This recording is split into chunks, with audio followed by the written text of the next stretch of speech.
Hello friends, welcome to my channel study with Shruti. So guys, इस video में हम start करेंगे अपने एमएसएन का next system, that is digestive system. और इसमें हम सबसे पहले देखेंगे गैस्ट्राइटिस यानी कि डिस्पेप्सिया। डिस्पेप्सिया या गैस्ट्राइटिस का मतलब होता है इनडाइजेशन। जब हम खाना वगैरह खाते हैं और वो हमें अच्छे से डाइजेस्ट नहीं होता है तो उसको क्या कहते हैं हम, डिस्पेप्सिया। इन्फ्लामेशन हो जाती है गैस्ट्रिक की या फिर जो स्टमक की म्यूकोजा होती है उसकी, तो उसको हम क्या कहते हैं, गैस्ट्राइटिस कहते हैं। ये क्या हो सकता है, किसी इन्फेक्शन की वजह से हो सकता है, जैसे कोई बैक्टीरिया वगैरह है उसने स्टमक में जाके अल्सर्स कर दिए, जिसकी वजह से क्या है वहाँ पे इन्फ्लामेशन होगी यानी कि गैस्ट्राइटिस हो गया। ठीक है। या फिर जो कोई एच पाइलोरी बैक्टीरिया है उसने फिको ओरल रूट से वो हमारे अंदर चला गया है और वो क्या कर रहा है, वहाँ पे जाके जो है डाइजेस्टिव प्रॉब्लम्स क्रिएट कर रहा है, अल्सर्स वगैरह क्रिएट कर रहा है, जिसकी वजह से क्या है हमें गैस्ट्राइटिस, डिस्पेप्सिया या फिर हम कह सकते हैं इंडाइजेशन हमें देखने को मिलता है। क्लासिफिकेशन की बात करें तो ये दो टाइप का होता है, एक्यूट और क्रॉनिक। एक्यूट गैस्ट्राइटिस क्या होता है, सडर और सीवियर इन्फ्लामेशन देखने को मिलती है हमें जो स्टमक की म्यूकोजा होती है उसकी। ये जो है ऑयली और कंटामिनेटेड फूड की वजह से हो सकता है, या फिर जो कार्बोनेटेड ड्रिंक्स यानी कि जो कोल्ड ड्रिंक्स हम लोग ड्रिंक करते हैं उन ड्रिंक्स की वजह से हो सकता है। इसमें हमें कैसा फील होता है, फुलनेस लगती है कि स्टमक फुलनेस हमें फील होता है कि हमें खाना खाने की ज़रूरत नहीं है, हमारा स्टमक जो है वो भरा हुआ है। ठीक है। एसिडिटी जैसा फील होता है, हर्टबर्न होता है, इंडाइजेशन रहेगा। और इसके लिए हम जो है सोर टेस्ट कराते हैं। ठीक है। इंडाइजेशन सोर टेस्ट जो है इसके लिए किया जाता है। अब क्रोनिक गैस्ट्राइटिस में क्या होता है, ये लॉन्ग टर्म इन्फ्लामेशन होती है और बहुत लंबे टाइम तक रह सकती है, कई सालों तक जो है हमें गैस्ट्राइटिस देखने को मिल सकता है क्रोनिक गैस्ट्राइटिस में। उसके बाद ये smoking, acidity, alcohol, H pylori infestation, इन सब की वजह से जो है ये देखने को मिल सकता है। किसी को अगर बहुत लंबे टाइम से एसिडिटी है, एच पाइलोरी बैक्टीरिया एंटर कर गया है, कोई बहुत ज़्यादा अल्कोहल जो है कंज्यूम करता है, कोई स्मोकिंग करता है, तो उस सब की वजह से क्या है हमें क्रोनिक गैस्ट्राइटिस देखने को मिल सकता है। अब क्रोनिक गैस्ट्राइटिस के फर्दर 3 पार्ट होते हैं, सुपरफिशियल गैस्ट्राइटिस, एट्रोपिक गैस्ट्राइटिस और हाइपरट्रोपिक गैस्ट्राइटिस। सुपरफिशियल गैस्ट्राइटिस में क्या होता है, जो म्यूकोजा होती है उसका इरोजन हो जाता है और वो क्या हो जाती है, स्वोलअप हो जाएगी या फिर जो है इरोड हो जाएगी म्यूकोजा। या तो म्यूकोजा का जो है इरोजन होएगा तो वो इरोड हो जाएगी, या फिर उसको क्या हो जाएगा, म्यूकोजा की स्वेलिंग हो जाएगी, उसको हम क्या कहते हैं, सुपरफिशियल गैस्ट्राइटिस। उसके बाद आती है एट्रोपिक गैस्ट्राइटिस। इसमें क्या होता है, ये स्टमक के सभी लेयर्स में जब अक्कर हो जाता है, यानी कि स्टमक की सारी लेयर्स में जब इन्फ्लामेशन हो जाती है या फिर वो स्वेलअप हो जाती हैं तो उसको हम कहते हैं एट्रोपिक गैस्ट्राइटिस। उसके बाद आता है हाइपरट्रोपिक गैस्ट्राइटिस। ये क्या होता है, अगर ये वाला गैस्ट्राइटिस हो गया हाइपरट्रोपिक तो ये जीआई ट्यूमर यानी कि गैस्ट्रोइंटेस्टाइनल ट्यूमर को भी जो है ये लीड कर सकता है, यानी कि गैस्ट्रोइंटेस्टाइनल ट्यूमर भी हो सकता है। उसके बाद इसके कोजेज़ क्या क्या होंगे, तो एक्यूट गैस्ट्राइटिस के कोजेज़ क्या होते हैं, कंटामिनेटेड फूड, जो हमारा फूड कंटामिनेट हो जाता है, बैक्टीरिया वगैरह आ जाते हैं उसमें, वो वाला फूड जो हम कंज्यूम कर लेते हैं तो कंटामिनेटेड फूड।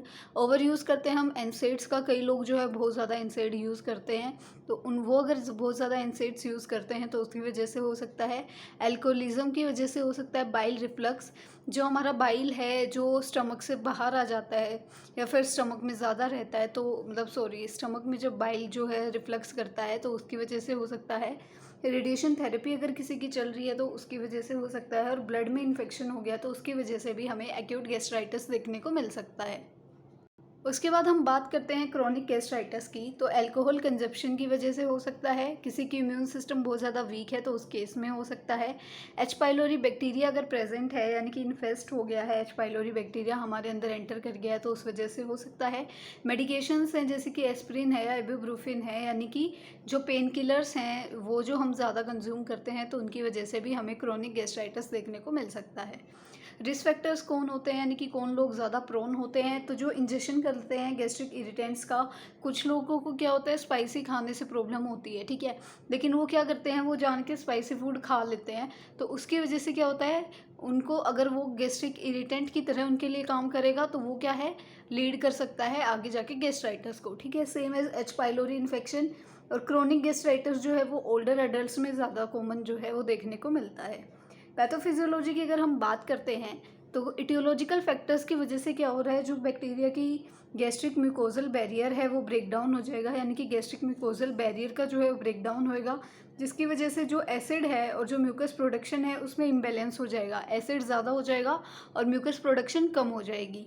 अब एसिड जो है वो म्यूकोजा के अंदर एंटर करना शुरू करेगा तो वो म्यूकोजा की सेल्स को क्या है, डिस्ट्रक्ट करेगा, उनको इरोड करेगा, जिसकी वजह से एसिड और इंक्रीज़ हो रहा है और पेप्सिन रिलीज़ होगा।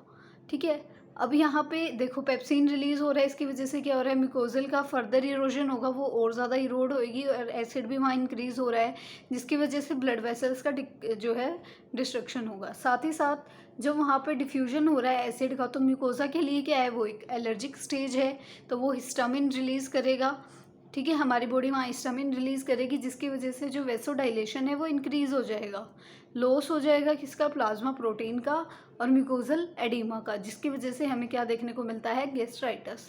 इन शॉर्ट होता क्या है, जो गैस्ट्रिक जो भी हमारे इटियोलॉजिकल फैक्टर्स हैं उन सब की वजह से हमारा जो म्यूकोजल बैरियर है वो ब्रेक डाउन हो जाता है, जिसकी वजह से एसिड और म्यूकस की प्रोडक्शन में इम्बैलेंस आ जाएगी, एसिड ज़्यादा हो जाएगा, म्यूकस कम हो जाएगा। म्यूकस जो है कम हो रहा है तो उसकी वजह से क्या होगा, म्यूकोजा में हमारा जो एसिड है वो अंदर घुसने लग जाएगा और वो जाके जो हमारे म्यूकोजल सेल्स हैं उनको डिस्टर्ब करेगा, उनको डिस्ट्रॉय करेगा और वहाँ पे क्या है, म्यूकोजल का इरोजन शुरू हो जाएगा और वहाँ पे स्वेलिंग जो है, एडिमा जो है वो प्रेजेंट हो जाएगा, जिसको हम क्या कहते हैं, गैस्ट्राइटिस।